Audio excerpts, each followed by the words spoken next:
Good morning, everybody, and welcome back into the third week of our Advent calendar for 2021. And if you're not aware of what we're up to, I have created a custom LEGO Legend of Zelda Advent calendar for this year's holiday season, and we're doing this a week at a time. So, without further ado, let's open up our box and get straight into days number 13 to 18. Lots of exciting things to take a look at. So, if I give you a minute just to find day number 13, and we'll take a look inside to find another buildable character from our advent calendar.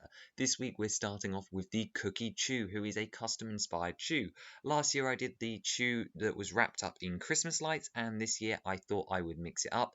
I still wanted to do a custom chew. I think it's sort of a nice tradition to put in the advent calendars, and this one is made of cookie dough or cookies, and he's got little smarty things in him, like little hard shell coated chocolates in the cookie dough. And he is built using the normal splat piece, bar, cone, and rounded piece on the top. And of course, he has the normal eyes and just looks like all the other chews, except for this one is obviously made of cookie, which is just a bit Christmassy. Originally, it was going to be a hot chocolate chew, but it didn't quite work as well as I thought. So, cookie chew it is. Now, if you find day number 14, we'll take a look inside, and we have a little build here based off the Wind Waker, and this is inspired by Link's grandma's home from the Wind Waker, and it's a little piece of wall with a little shelf underneath, and the wreath with the hero shield in it from the beginning of the game when you get the hero shield. So on a shield piece, we have the print for the hero shield, and this is the first time this is appearing in the custom set showcase, so really nice opportunity to get it here.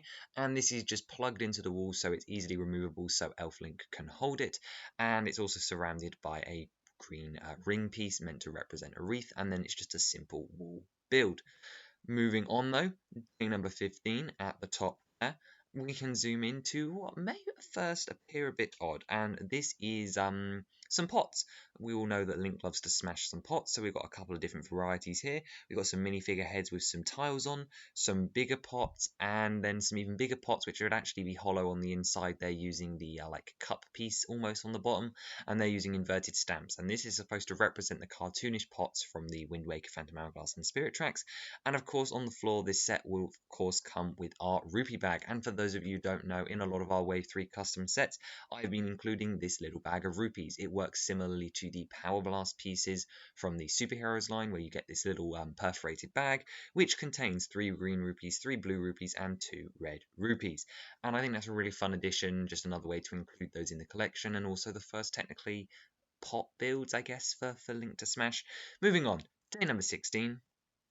We have another character build, and this is the snowman. Every advent calendar has to have a snowman, and this one is the Snow Cole. And this is obviously based off Chancellor Cole from Spirit Tracks, and you can sort of imagine that Toon Link and Zelda, or Elf Link and Elf Zelda, have made him and out of snow, and they've decorated him like their villain. So he sits on a rounded plate at the bottom using a 1x2 rounded slope with 2 studs in the middle, a minifigure torso with some simple coal pieces on it, but being Chancellor Cole.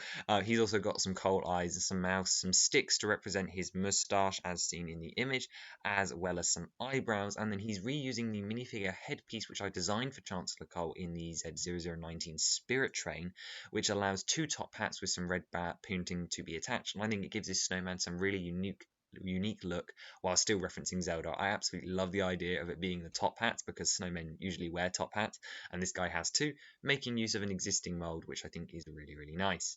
Now it's time for day number 17, penultimate day for this week.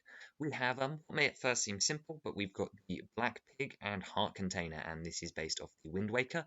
The Black Pig is a creature that appears on Outset Island even, and throughout the game he grows up, and then you have to take him and use bait to sniff up a heart container.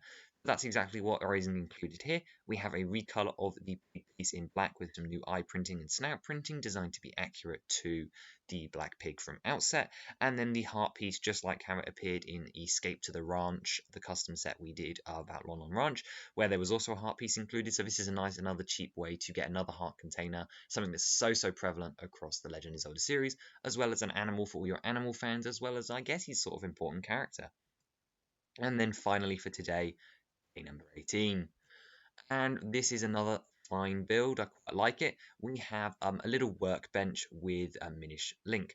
Now, obviously, on the surface level, this is the one and only, or possibly only, or maybe not, appearance of Minish Link, a micro figure decorated just like a Link from the Minish Cap, although very, very simplified because obviously he's a nano figure. And yes, well, this is the official Minish Link, so this is now technically a minifigure. It's another form of Link appearing in the custom set showcase. But also, the meta of this is obviously he's on a workshop table, and this is for our two Elf minifigures in the previous weeks, which I recommend you go and watch. Elf Link and Elf Zelda could technically be working at this toy, like you could view it as a Christmas toy, like a Link action figure, and they're painting him, and they've got their little paintbrush and their hammer. So there's two different ways you can view this, and I think that's really, really nice. But of course, the main draw is getting Link as a minish figure. And that is our 6 builds for this week. We had all of the pots and rupees, the black pig and heart container, the minish link, the snow coal, the cookie chew, and the hero shield. And overall, I think this week's one group of 6 advent calendar builds have to be the most versatile. Getting pieces such as the hero shield, the rupees, the pots, the heart container, the pig, and minish link are all absolutely incredible for any Lego Zelda fan, and are perfectly what advent calendar should be included. Small exclusive prints that we can't get in normal sets to expand your world. Advent calendars are all about getting that extra scenery, and that's what I love about doing these Zelda ones, is get to include things that otherwise I might not ever get to include. Besides that, we also have the Snow Coal and the Cookie Chew, which are both two creative ideas that I actually love, and love the Christmas interpretations of them. They're honestly some of my favorite parts of these Advent calendars, and you guys know that I love my Chew variants, so I'm really, really glad that I got to do another one. But let me know what your favorite day was for this week, and have a guess at what you think day number 24 might be, considering that will be in next week's. And consider subscribing so you don't miss it, and so check out the rest of the custom set showcase on the channel. I hope you enjoyed, and in the meantime, I'll see you next week. Bye bye.